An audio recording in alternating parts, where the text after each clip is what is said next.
Are you somehow comforted by knowing demographics are not this?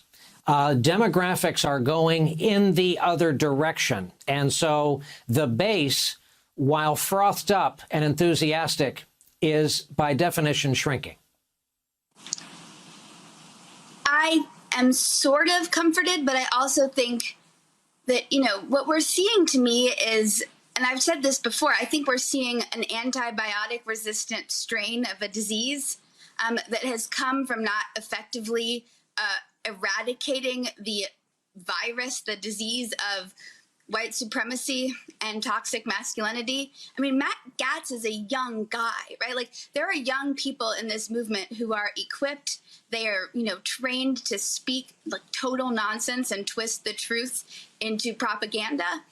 And I sort of think that it's really time, for the sake of democracy, for Republicans, or even just former Republicans who still claim to be conservatives, holding on to the idea that the party is salvageable, need to reorient themselves to the new reality, because we can't afford the risk. If I'm right, then, Ted Cruz's smug, callous, smarmy speech, it was as demonstrative in my mind as it was reprehensible. This is the direction of the party.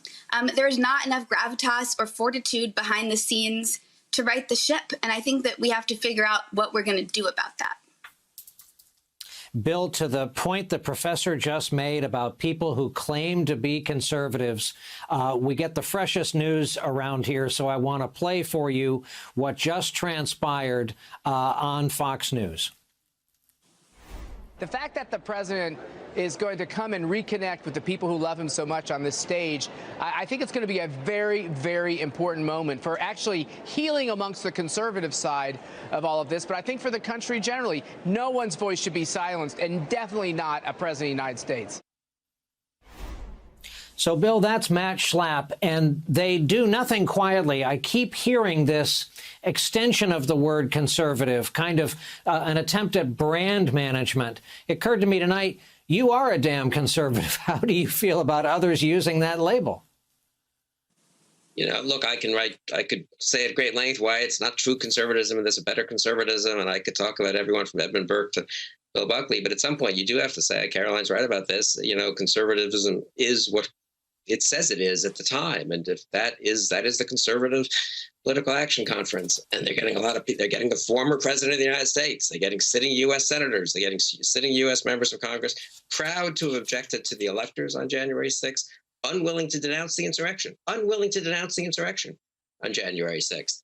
So now, does that mean that you still want to try to weaken them within the Republican Party, defend the decent Republicans? But I don't disagree with Caroline that the fight for the Republican Party in the short term may be over.